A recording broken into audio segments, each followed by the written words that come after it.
ఒకప్పుడు నిశ్శబ్దంగా అలలు మాత్రమే వినిపించే ఓ చిన్న తీర గ్రామం ఇప్పుడు అది ఆంధ్రప్రదేశ్లో వేగంగా ఎదుగుతున్న ఓ సముద్ర నగరం. ఆ నగరమే కాకినాడ. కాకినాడ కథ సముద్రంతో మొదలైంది. బ్రిటిష్ కాలంలో ఈ ప్రాంతాన్ని కోకోనాడ అని పిలిచేవారు. ఆ రోజుల్లోనే ఇక్కడ ఫోర్ట్ నిర్మాణం మొదలైందంటే ఈ పట్టణం ఎంత ముఖ్యమో అర్థమవుతుంది.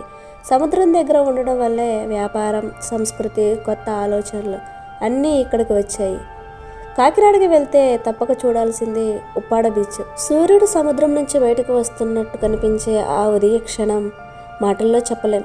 అలలు తాకే శబ్దం, చల్లటి గాలి, మనసులో ఉన్న టెన్షన్ అంతా పోతుంది. కాకినాడ అనగానే గుర్తొచ్చేది ఒకే ఒకటి, ప్రసిద్ధి చెందిన కాకినాడ కాజా. బయటకు కరకరలాడుతూ లోపల తీపి పాకంతో నిండిన ఈ స్వీటు దేశమంతా ఫేమస్ అయ్యింది. ఈ చిన్న మిఠాయి కాకినాడ పేరు దేశం నలుమూలలకి తీసుకెళ్ళింది. కాకినాడ పోర్టు ఈ నగరానికి గుండె లాంటిది. వ్యాపారం, ఎగుమతులు, ఆయిల్ అండ్ గ్యాస్ ఇండస్ట్రీలు ఇవన్నీ ఈ ప్రాంతాన్ని అభివృద్ధి పథకంలో నడిపించాయి. ఈ కారణంగా కాకినాడను పెన్షనర్స్ ప్యారడైజ్ అని కూడా అంటారు. శాంతమైన జీవితం, సముద్ర గాలి, తక్కువ హడావిడి, పెద్దవాళ్ళకు ఎంతో నచ్చే వాతావరణం. కాకినాడ దగ్గరలోనే ఉన్న కొరింగా వైల్డ్ లైఫ్ శాంటరీ ప్రకృతి ప్రేమికులకు ఒక స్వర్గం లాంటిది. ఇక్కడి మడాడువులు, అరుదైన పక్షులు, ప్రశాంతమైన నీటి మార్గాలు ఒక కొత్త ప్రపంచంలోనికి తీసుకెళ్తాయి.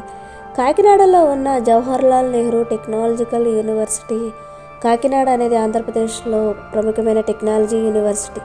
ఇక్కడ చదివిన వేలాది మంది విద్యార్థులు దేశ విదేశాల్లో ఉన్నారు. అంటే ఈ నగరం కేవలం సముద్రం కాదు, భవిష్యత్తు కూడా ఇక్కడే ఉంది. కాకినాడ అనేది కేవలం ఒక సిటీ కాదు, అది ఒక అనుభూతి. ఉదయాన్నే సముద్ర తీరంలో నడుస్తూ చేతిలో వేడి కాఫీ, దగ్గరలో అలల శబ్దం, సాయంత్రం కాజా తింటూ సూర్యాస్తమయం చూడటం, ఇలా ప్రతి క్షణం ఒక జ్ఞాపకం అవుతుంది. సముద్రం చెప్పే కథ అదే కాకినాడ.